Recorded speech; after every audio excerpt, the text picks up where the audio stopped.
on the main line between up to Albert. But of course the line at Albert was closed at that time, so they branched off at Dernancourt, and the British built this line, what they call the plateau line, because it was on the high ground, came up here and stopped here at the loop. So in that field was the detraining station where all the tanks got off the train and were on their own tracks now. But at that stage, it was stopped here. That was the end of the line. Later on, the line was extended right across here in front of a wood which stood here called the Little Bear. The Great Bear is that one up there. Yeah. But this was where the tanks got off the trains, and this was the loop. Now, only a few years ago, there was a great curve here where the trains used to go out, and you could see an embankment where the loop was. In fact, that line of here, probably down a bit of it over there. And all the tanks, virtually, in D Company, assembled here. When I brought the Royal Tank Regiment over here some years ago, I said if the Royal Tank Regiment has a soul, this is where it reposes. This is the soul of the Royal Tank Regiment, because this was where they assembled before going up to their battle positions in September 1916. And it was here that the war correspondents, the Times and the Telegraph man, came here and said they saw this herd of prehistoric monsters browsing. These were the tanks, as if they were prehistoric dinosaurs moving around very slowly, lumbering machines. And that write-up is quite interesting in, what was the correspondent's name? I forget his name now. Anyhow, very famous Times man. Repington? No, the other man. Must have been the Telegraph man, the chap who wrote the whole, anyhow, it doesn't matter. Yeah. But they wrote this article. They couldn't publish it before the battle, of course, but soon after they did. The other thing is the Prince of Wales came here and inspected the tanks, and he got into one of the tanks and bumped his head and let out an oath. Probably so. Anyhow, the Prince of Wales came here to examine the tanks and to wish the men well before they went off. And what they did was to go over, some of them went across here to Bernafay Farm. Not Bernafay Farm, Billon Farm, isn't it? No, there's another, begins with a B. Anyhow, Billon Farm is up there, and these were rallying points on the way up to Bronfay Farm. Bronfay Farm, it is Bronfay Farm, okay. Yeah. Bronfay Farm and Billon Farm further over, and they went across there. And the railway eventually went across there. The other tanks went up this road, and they went to Carnoy, because they were going to the Green Dump. These were going over to Chimpanzee Valley. Mm-hmm. These were going over to Green Dump. We'll go to both of those in a moment. Mm-hmm. Anyhow, this is where the tanks began their career, if you like, in battle. And this was, to me at any rate, a very special place.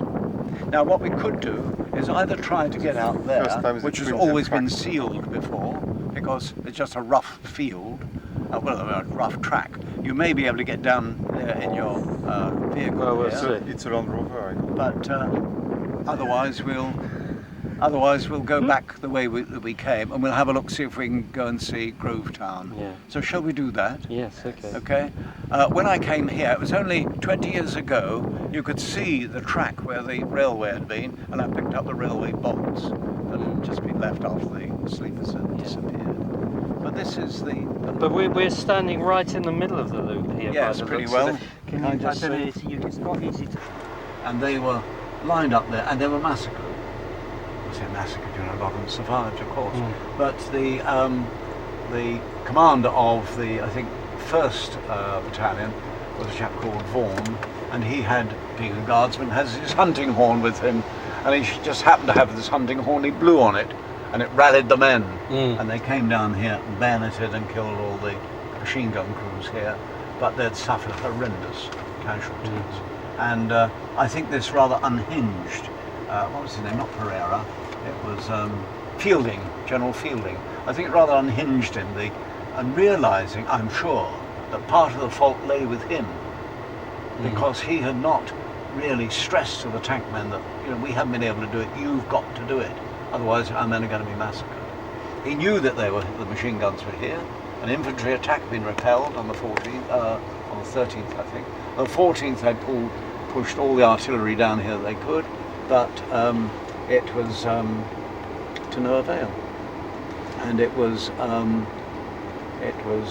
tanks that took the blame for that, Bates and Elliot. But they went a long way ahead then. They went ahead to way up here on the road to Flers, and they went far farther than Fielding gave them credit for. And also there were some more tanks, which we'll go and see now, on the other side with the same division, the Guards, and they did well, but he didn't give them any credit at all. And they only turned back when they were told to turn back by a Guards officer. Probably because he thought they were drawing fire, which was fair enough. But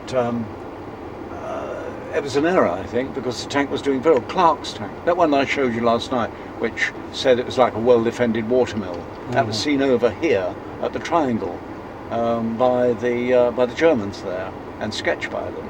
Not terribly accurately, but it was an effort to describe this new weapon of war, the tank. Let's go round here. We'll turn round and go to round on the other side of the Guards regiment, Guards division. Can you go down around there? Yes, you can. We're on that track where the tractor is. We won't go down there, but as it leads up there, if you turned left for about 90 yards, you come out to where Mortimer's tank was hit. Straight up there, but about 90 yards off the road is where the tank was hit. But there's nothing to see, there's just the field. This is the only pathetic remains, just stop for a moment here, the pathetic remains of what used to be Watling Street. Watling Street was branched off here, it was a track only, but we call it Watling Street, branched off the Ginchy-Flers road, and that was called the Ginchy-Gueudecourt road, or Chemin de Guillemonier. Chemin de Guillemonier led up there. That's now been remembré. That is reallocated, the land's been reallocated, roads been filled in, and the whole thing is now one vast agricultural factory, really. But that's a shame because it was a great landmark. Certainly as far as I was concerned when I first came here, it was a landmark which has now forever disappeared. Its top end still exists. Let's go down here. You want what? The track back to the village and then left. The track is called King's. 3rd Grenadiers were massed, they were grouped here at night, dead of night, across this field. And they were going to head in that direction, which was the main thrust of the 3rd Grenadiers. That is the church spire of Les Bœufs village over there. Morval is the other side of that pylon. And so the tanks here were Bates, Smith, and another man. I forget who he was. He didn't do very well, but, Clark. Clark and Smith got right over there. Clark was right up by the triangle. We go up to the triangle in a moment. You see the cross on the horizon over there, a white cross, that is the Guards Memorial. That is where the triangle was, and Clark in his tank got that far. So it's no good Fielding saying they didn't get anywhere near didn't get ahead of the infantry. They did, and they got right up there, and they took the infantry with them to the triangle. Smith got to a place, he did get a bit confused, but he said he didn't know where he was, but he got near some trees. And the only trees here are Bois-le-Maire, which is over there, that line of trees. And that's a fair distance too. And as for taking the infantry with him, he did take the infantry with him. They did not go ahead of him, he took them there. Unfortunately, there was no follow-up, and they were left. He had to come back because he'd run his bearings, and he came back in this direction, back to the base here, and those men stayed to man their posts. They were gradually overwhelmed. They were probably just shot on the spot. Let's go up here, and then we'll go to the Guards Memorial, and then we'll go to the Quadrilateral. So this open ground, it was open then, and they were so exposed to to machine gun fire. The tanks here did not do well. A whole section of 3 of them were held up, either broke down, some of them broke on the way up, fell into shell holes or whatever. This is the trouble. The tank had not been designed for operations. So we're going to turn right in them. Were not designed for operations over this sort of terrain. We turn right here. Now this is the Guards Memorial, looking at right over this area where the Guards advanced. The Guards Cemetery is up there in Les Baux, and it's just to the left of the road. It's a very lovely cemetery. But this is the memorial because this is the high point of their attack. But the triangle exists. I think I can't remember now exactly where it was. I've got it here somewhere. But the triangle was where Clark was told to turn back. Have you got that on your gubbins there? The triangle. Triangle. I'll tell you where it is. It's on the Les Baux Road. No, no. German strong point in this area. It was really a fearsome place. Its importance wasn't realised until just before the battle, a bit late in the day.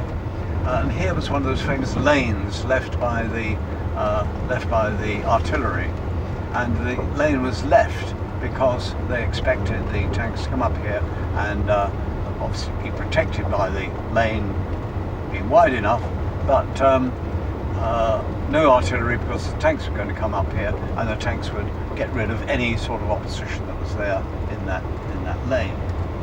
The most part of the northern part, this side of where we are now, was formed by the triangle between the little railway line, the Tortillard, and the little road here, the Morval road from Ginchy. And then that railway went down the hill, believe it or not, along that line of trees, and then turned right over towards Bouleau Wood. That's Bouleau Wood on the far side. But this is the quadrilateral. I think we'd like to stay here, if we may, and stop. And we'll, So if I park up there, yes, do where he is. That's Admiral. That's it on the map. There's Ginchy over there, like that. We are here in this triangle here. The quadrilateral northern part was in where we're standing now. There's the railway down there, the little Tortillard, and then the quadrilateral came down here as well. Part of the problem in getting here was the artillery bombardment. At least the artillery did not know quite exactly where it was. They said that the quadrilateral was on the other side of the ridge. Now you wouldn't have thought this was much of a ridge. They thought it was on the other side of the high ground, and they dropped all their shells there. And unfortunately, it was on the near side, the British side of the ridge, if you call this a ridge. And there was an argument about this, and they said, look, bring your shells down this side of the ridge. And the man said, no, we know what we're doing, it's the other side. They were wrong. It was the British side, and that's where the shells should have been put. And that would have done a little bit more damage than was done. But even looking at a photograph of the quadrilateral after the bombard, very few shells were dropped here. It was not, as I've said in the book, it was not an exact science. It was a very random affair. All right, so you can't expect to drop shells exactly where you want them, even if you knew. Nonetheless, they're so scattered around, I wouldn't have thought it did all that much damage. And indeed, of all the strong points of the dugouts and embrasures here, only one had been knocked out. All the others were perfectly intact. And one of the generals here, whose name I can't recall now, came here. Oh, it was Cavan, Lord Cavan, came here as a corps commander. Came here and looked at the place after the war and said it was a fearfully strong place. The photographs of that I've seen in the War Museum, the aerial photographs, which I've reproduced in the book, show this full of, not full, but with shell holes everywhere around. When I came here many years ago, I had to tread very gingerly over the field here because there were hand grenades and shells still scattered around the place. It bore all the signs of being an area well fought over. Now, the trouble is that Henricus, in his tank, came up along the rail. There was the hump, that little bump in the road I showed you, up here, really where that pylon is, over there. Came up here, and about, well, some distance this side of that pylon, he shot up the Norfolks who were there in the assembly area, the infantry assembly area. But that was not the front line. The front line was even further this way, if you can call it a front line. It was a few troops scattered around in shell holes from previous attacks. And so he came, apart from the shooting accident after that, he came out of there early in the morning, bang on time, which he was accused later of being too early, but he was bang on time, came here and then came gently up the railway line, and nothing happened. The Germans didn't know what was happening. They thought eventually that it was the field ambulance for some reason. I don't know why. I wouldn't have thought it was a field ambulance, but anything like it. But then it came, and then they realised what it was, because he opened a fire, and the Germans said it was a fantastic amount of fire from the tank. And then they replied with everything they got. And poor old Henricus, bear in mind he was alone, there should have been 3 tanks here. He was alone, and everything was concentrated on his tank. The flaps that he had been looking through were all shot away, and he had to keep dodging away from the bullets. It was a terrible situation. His men were lying wounded on the ground. The chaps here had armour-piercing bullet for some reason. They said it was for aircraft, but that's a bit of theorising, I think. And he got out here, he got, as far as we know, he got either inside the quadrilateral or just outside it, shot up whatever he could here, but he was in terrible, terrible condition at that stage. The tank was only half manned. The guns at that stage were not firing because the gunners were on the floor, wounded. His own vision was impeded by the flaps being shot away. His eye had been badly damaged, and he turned round. He turned up probably that way. There is evidence that he went down this trench. The plane showed him as being further down on this trench, one of the aircraft did, but most of the sightings are over there. And eventually he found his way back to the railway track and got back over onto the road. The damage they did to the quadrilateral is difficult to estimate, but the quadrilateral is still in being thereafter. Now, if you remember, I told you there were 2 other tanks involved. One was Archie Holford Walker, the brother of the company commander Alan Holford Walker, and there was also George McPherson. Now, George McPherson got his tank to go again, came up from Wedgwood, which is beyond that little crossroads I showed you, came up the road to that pylon and started his attack at the resumed assault at 1:30 in the afternoon. But he'd only got some distance, he hadn't got here certainly, only got to some distance on the battlefield when he was told to go back. And he turned and went back there, eventually went down to, perhaps back to Guillemont somewhere, got out of his tank, walked away from the tank, and it's probably because, although I didn't say this in the book, it's probably because he realised that he, in going into battle, had to squash wounded men, dead men, because all the place was littered with the wounded and casualties. And when he turned round, he was doing the same thing. I mean, that to a young man of 21, must have been just out of school, must have been a terrible existence, terrible experience. So he killed himself. He was rushed off to Grovetown, that was that place I was going to show you the other side of near Bray, rushed off to the casualty clearing station there, and he wasn't dead, but he died later that evening, and he's just shown in the war record as died of wounds. It doesn't say it was suicide. I only where know he's this. buried? Do you know where he's buried? Do you know where yes, he's in Grovetown Cemetery, just near that hedge, that Grovetown station.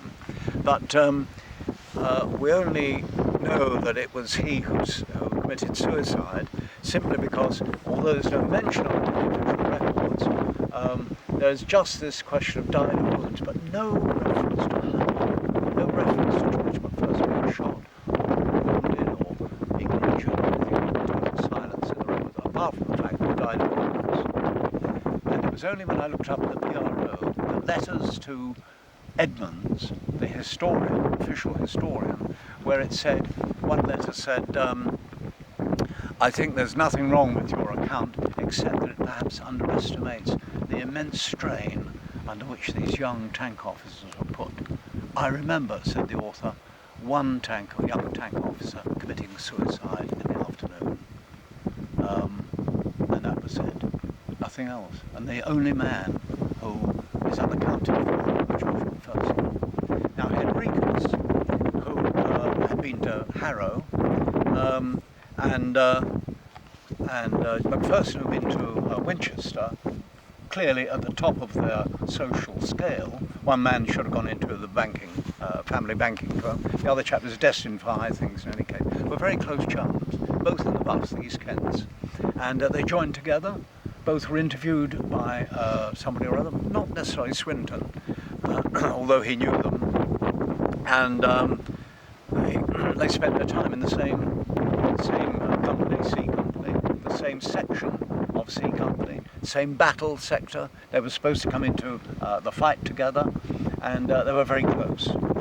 But it's quite clear that Henricus, who was a man of immense moral stature and intellectual stature, as his later life proved, I've said in the book, because he went on to do wonderful things, he looked up in turn to George Macpherson as being the embodiment of all good, bright, and beautiful about Britain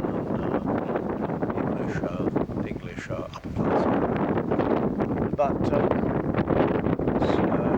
Henricus, this damaged eye, because he had blood all over his face, looked in a terrible condition, was whisked back out of the area once he got back with great speed. And he wondered why this was. Why have I been? I'm fleeing from the battle. There's nothing wrong with me. All right, I've got a cut eye, and that's something. There's nothing terrible.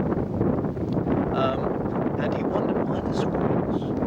I thought at the time, before I knew the history of Macpherson, that this may have been because of the incident, which was the firing incident on the Norfolks, and he was blamed for this. He was certainly blamed for getting there early, although in fact he was absolutely right. In fact, he got 5 minutes late, but I mean, brilliant timing. And he had guessed that. The Norfolks were wrong, he was right. And I thought that perhaps he was whisked away because of some sort of feeling that he was Jewish. And if he was Jewish, there was perhaps and take him home. And he did, he was sent home. And he said, this is terrible, there's nothing wrong with it. Why am I being whisked away from the battlefield? I want to be with my men. He went back to England, he was treated, and then he went to see Swinton in Whitehall and said, look, I want to go back to my men, there's nothing wrong with me. Swinton then told him what happened first. And the man was absolutely distraught. He said, I can't believe it, this chap committed suicide. I saw him down at Wychwood just before the battle. What happened? I don't know what Swinton said, but he said, obviously, committed suicide.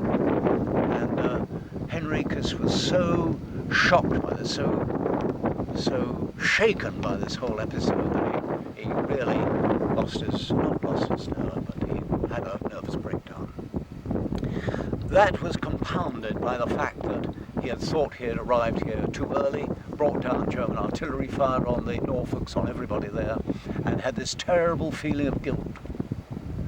It was only later, in 1917, when he was at Bovington, and he was an instructor in reconnaissance at Bovington, that he was there at the same time as Alan Halford Walker, the C Company commander, who was then in England.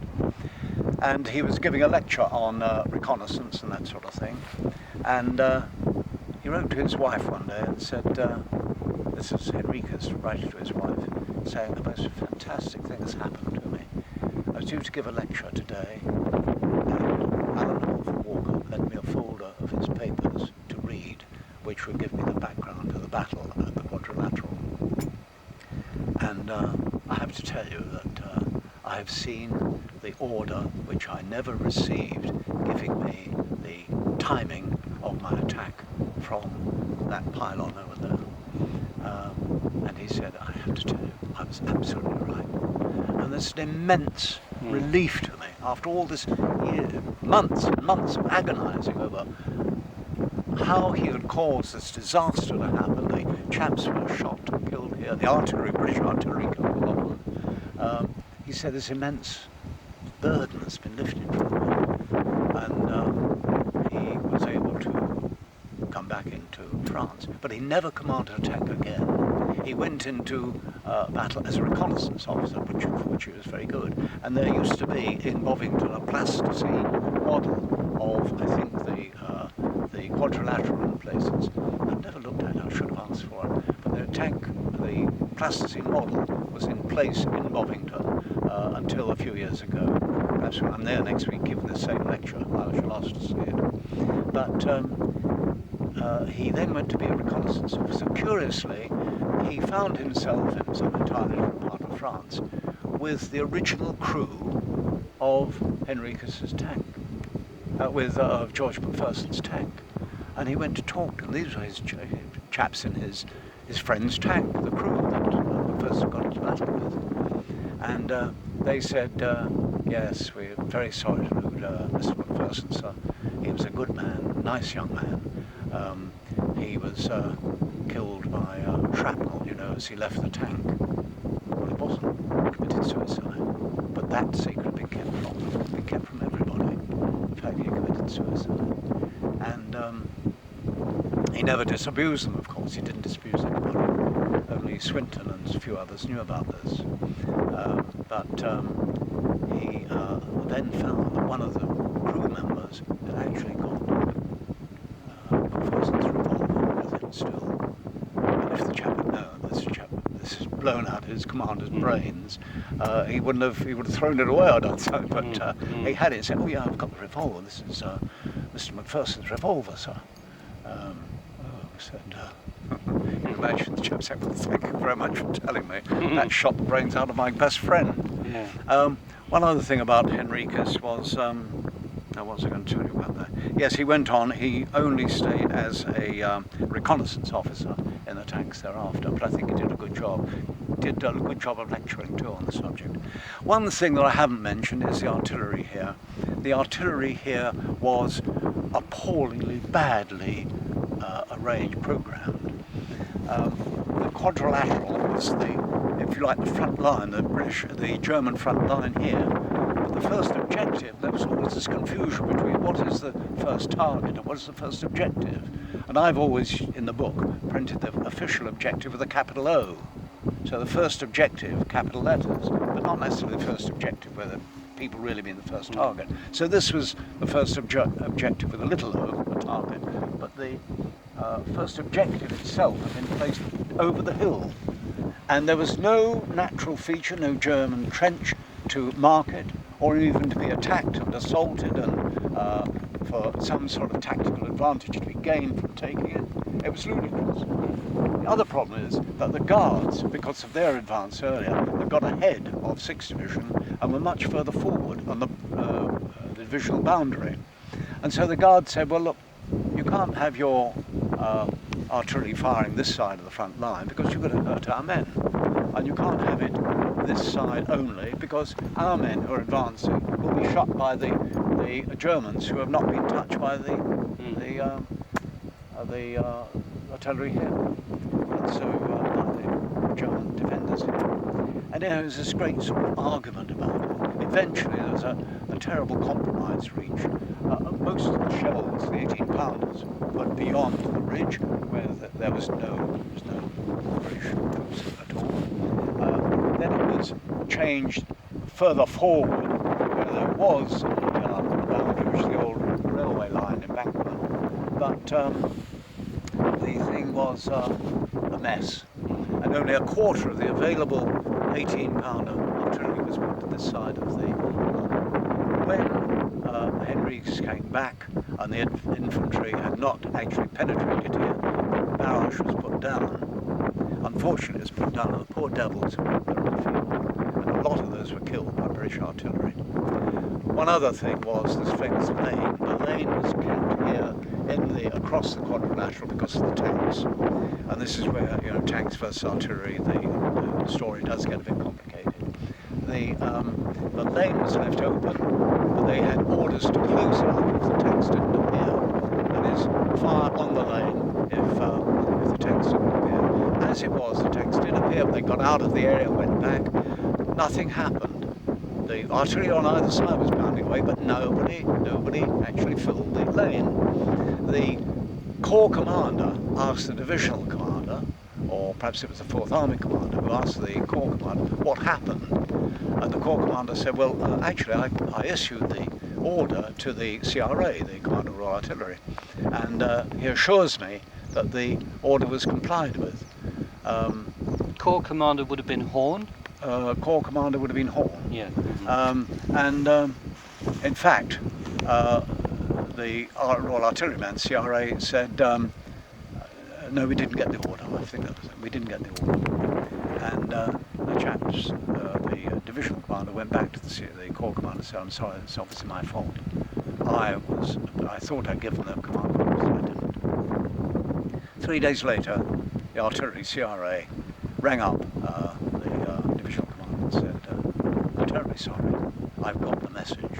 It was given to me in writing, and I put it down, and I didn't act on it. He was then sent home in disgrace. So there are, that's the quadrilateral. Near trees or bushes or something. And that was a pylon. No, that was a pylon. This is the pylon where it's, that was where the railway crossed.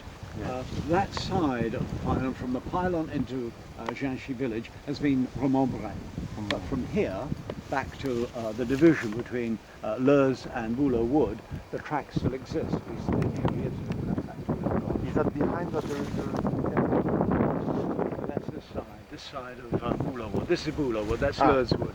Bouleau Wood is here from that gap this way, and Dickens Cross is about halfway along. Yeah, you can just see the road sign which points. Yes, that's yeah. right. Oh yes, that's right. Shall we have a quick, how are we doing for time? It's 20 to 4. 24. Right, the Norfolks were supposed to advance across here, but they got shot down, and there was shell barrow artillery. This is Le Télégraphe de Ginchy, the Ginchy telegraph. There was in ancient times a telegraph semaphore station on the top here, and it was in that field that Raymond Asquith was shot. Bully Trench was the far side of that, and Beef Trench was the German trench further up. So it's Bully Beef Stew, which is, you know, the thematic approach to naming trenches. There was going to be one tank coming up from Chimpanzee Valley, coming up to the corner of that wood, commander, a chap called Eric Purdy, and his duty was to come up across here to attack the Loop Trench, another loop trench, which came from over the top of this brown field ahead of us and back to about just this side of the water tower, and that was the German front line. The British had already taken Flers Wood a few days before, and now the front line had come up to Flers Wood and positions much further south. The French were in Combes down here, and the Germans were in Combes, the French were the other side of them. The idea was that Purdy in tank C-16, tank 510, should come out of the wood there, run down towards the, is he going to come down? Yes he is. No he's not. Yes he is. He's going to come out of the wood, across here, attack that trench, but then they found there's a pond in front of it.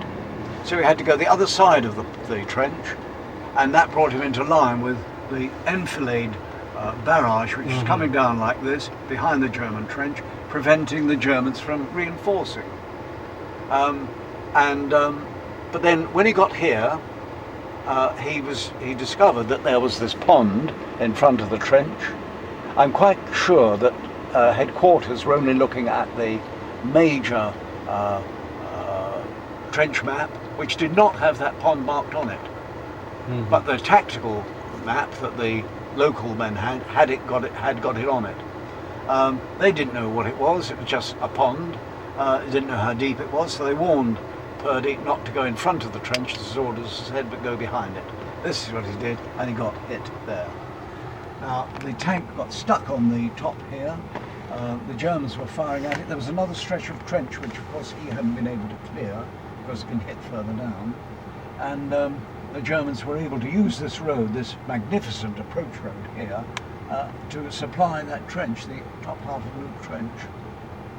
And he said he fought a 5-hour, and the other records support this, he fought a 5-hour sorry, I'm getting very confused, fought a 5-hour battle with the Germans, with his own guns firing at the Germans, who were very brave, went right up to the tank to try and assault it, but they didn't, they were massacred around it. Eventually, the British infantry, coming out of Flers Wood, reached him, or near him, and he made a dash for it with all his crew. Unfortunately, one of them was carrying a diary that he had kept throughout his entire time since joining the tanks, both in England and here. He shouldn't have done that. It was a very, very serious offence, and it fell out of his pocket as he was leaving the tank, leaping for his life out of the tank. The Germans, patrolling up here at night, found it, took it back, and it was a very useful thing for him. He was supposed to come up here onto this side of the road, take Sioux Trench with the German machine guns, and then go down this near side of Bouleau Wood and attack Morval. The infantry behind him were eventually to establish a flank guard to the main attack, which went north from here, a flank guard facing the Germans down here in Cornwall. They didn't get much further than the end of that trench to begin with, and then the battle depended really on the other 2 tanks on the other side of Flers Wood. Let's go there now. Right, okay. Now we've been looking at Purdy, who in tank C16 came up from that corner, tried to clear that trench, but the pond was about here, and he missed it. He went around the other side and got hit by British shells. So that bit of the trench was still held by the Germans. This was their supply line coming up from Cornwall. Now there's supposed to be 2 other tanks coming up here. One was commanded by, in fact, the section commander, captain then he was. This was Sir John Dashwood. Shall I wait till by Sir John Dashwood, Premier Baronet of Great Britain, because he was his was the first baronetcy, his ancestors' baronetcy, to be created after the Act of Union with Scotland, so it was a Premier Baronet of Great Britain rather than a Premier English Baron. But he ditched way back here broke the track down here at Anglewood. So this left one chap, Arnold, and Arnold came up here, all the way up here, who's briefed by the infantry just inside Flers Wood. Yeah. He came up then up to here and then attacked. Now the only trouble is that just as he got here, a message was received saying, look, 6th Division over here, Macpherson, Henriques and Wolfenwalker, are in trouble. And yet they've got Morval to assault. And by that time, it may be that they realised that Henriques was having a very tough time of it. So they said to him, and they sent this message up, right up to battalion headquarters, tell your tank man, Arnold, to go, when he's reached the blue line, he must go over to Morval and clear the road in front of Morval village up there. Clear and help 6th Division by clearing the line from there. This cancels all other orders. Now, that was a badly drafted order. And so they didn't know what to do. They left it to him virtually. So not knowing whether he should go along the wood, which is where his orders told him to be in order to machine gun the defenders in the wood, he came halfway between there and here. And he was too far away from the wood to do any damage, which in any case, as you see, is rather sheltered. You can't see the actual base of the trees from here. Even if you're in a high tank, you can't see the base of the trees.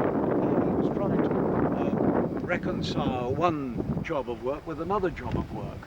From here, the British stretched into Beef Trench, leading, or Bully Trench, almost up to Quadrilateral, not quite. And he thought, well, I've got to defend those chaps as well. There's only me, one tank. Anyhow, he came up here and he realised that he was getting a bit far from the men there. But anyhow, he went straight up to the end of the wood here and round the corner to meet Purdy. But Purdy wasn't there, of course. We know Purdy was got stuck. So he went round the end of the wood, which is where the rendezvous told him it would be, where he should be. He then came back here, wondering where the infantry were. Don't forget, he's looking forward all the time, not backwards. And so he hoped that the infantry were following him. And he turned round here to find out where the infantry were and realised they weren't following him. So he came back. This time he stayed very close to the wood, but still with one eye on this side. But the ground slopes up here, so he couldn't see very well what was going on over here. Anyway, to cut a long story short, this man went backwards and forwards around here, all over the edge of the wood, and you can see that he's made several starts and wild gyrations, as if he's trying to say to the chaps, look, here I am, I'm back with you here. Come on, chaps, come with me. I'm here to lead you forward. Don't be frightened. I'll machine gun everybody in sight. But they didn't move. Anyhow, he went further up the road again, up the side of the wood, and they didn't follow him. They were being machine gunned from the wood by the defenders, which he hadn't been able to neutralise. And so there was stalemate in a way. The infantry he was urging forward, and they didn't come. Now I've got and I put this in the book, I've got the air photograph of this area taken just after the battle, and you can actually see the tracks in the ground where he's been. You can follow almost all of them, not everywhere. Between Lerswood, which we know he came from, and here, the tracks aren't very much in evidence. But here, over here, they're very much in evidence. He ended up by apparently backing into a shell hole or a trench. Now, why he backed, I don't know. My only theory is now, and I didn't put this down in the book, I should have done, but I didn't think of it at the time, is that probably what he was doing was to try and show the chaps, the British infantry here, look, I'm not coming back, I'm going forward again. Here I am, I'm ready to go into battle. I'm facing the right way, follow me. And he reversed. He reversed into the shell hole. And the tank was left out here beside the wood, about 40 or 50 metres outside the wood, and it was photographed by the British after the battle, but it was photographed by the Germans during the battle. And there's this fantastic photograph taken by frontline troops of this British tank perched up on the slope here, and it's exactly the same tank. You've got two pictures of it, British and German. And it's tilted the same way. It shows you exactly why he couldn't bring his machine guns to bear on the wood, because he tilted right over. His guns were firing into the ground. But they got the guns out, certainly on this side, because they were firing. They could have been used to fire against the British. Took them out, took out the gun locks and all the ammunition they could. The Germans found thousands of rounds of ammunition still in it. They didn't find the guns, of course. They weren't very useful, they were useless. But it acted as a bit of a trench block at one stage, people throwing grenades at each other, and the crew got out.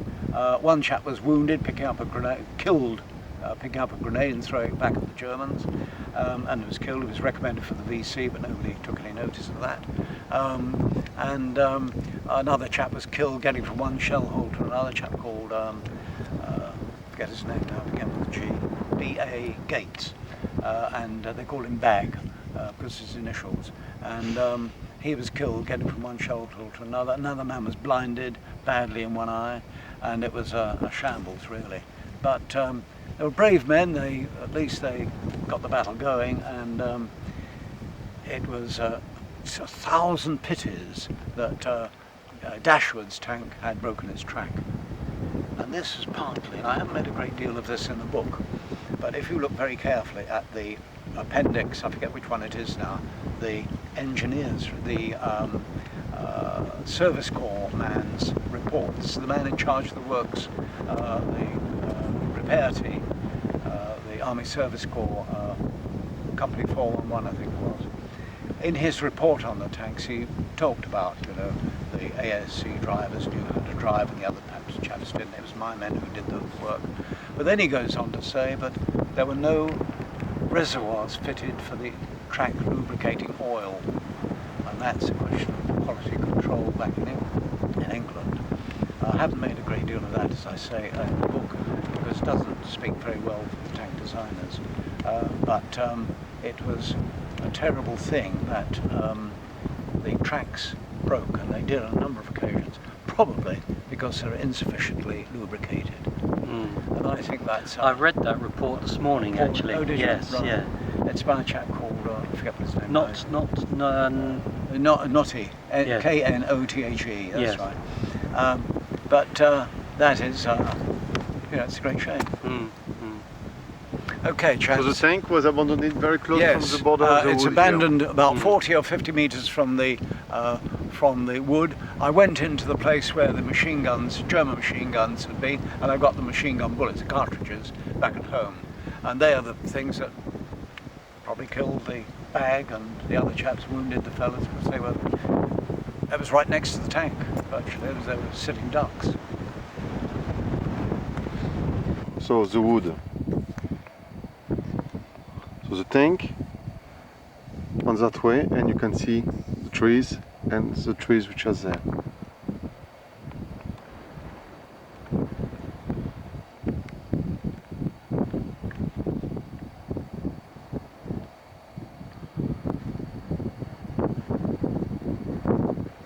And that's the German picture of the same tank. The Germans came out of the wood From the other and direction. again, very brave men on a patrol came out, found all the ammunition there, and they also found the battle orders telling the tank commander exactly where to go, what to do. So that was a bit of documentary evidence they had, which went right up again to high command, German high command. And it seems to have been abandoned very close to the end of the wood. Yes, it is. So that's page 68 of the Tanks at Flers by Trevor Pidgeon. And a photograph taken early in the morning, the sun coming in from the east with a shadow behind it. So Point out the tracks? tank tracks, Tank tracks, yeah. And then the wood. the wood, the edge of the wood, and probably the position That's of the tank. Arnold's tank, C-14.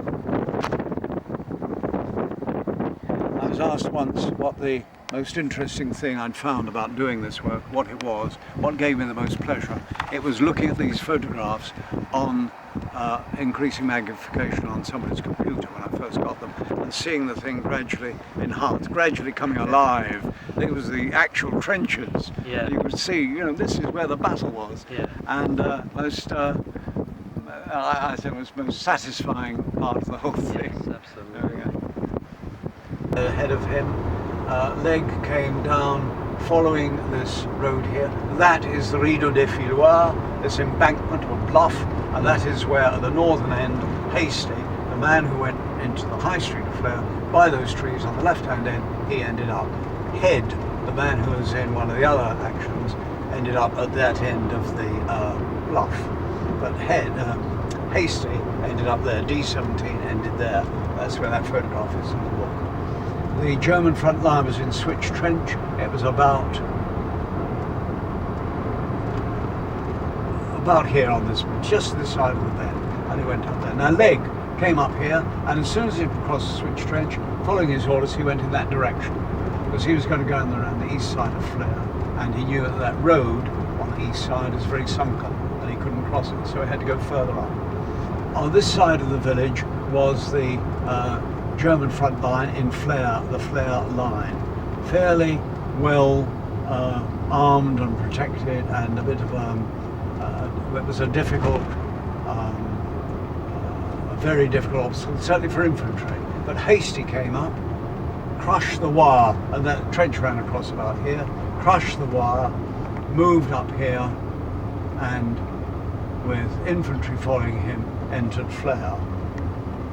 That leads back to Ginchy, that leads up to one of the little valleys. So we go on here further up, we turn right, we're following the tanks out. There's that little loop road I mentioned to you last night.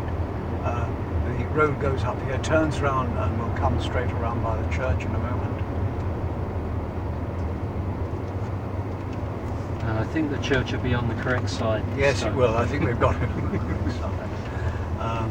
Now, we'll go. There's supposed to have been a tunnel between the garden here and the Abbey of Eaucourt, which is about several miles away. I don't know whether that's true or not. Anyhow, the church is here. This is where Hasty came. And this, if we just draw into that turning there, this is where I brought the RTR, a group of RTR officers and men down here several years ago. And as we went down here in the coach, I had this group of young men behind me, and I could hardly get out the words. But I wanted to say, this is where Hasty came. The tank is walking down the high street of Flers with the British Army cheering behind, and I couldn't get the words out. I just stumbled. I found it very, very emotional, as I do now every time I talk about the story. These are poor devils, you know, who had suffered a great deal, had been let down in so many ways, had bad weather to contend with, enormous casualties, and some cock-ups of generalship as well, but not quite as many as the mythologists would have us believe, but bad enough for any army in action.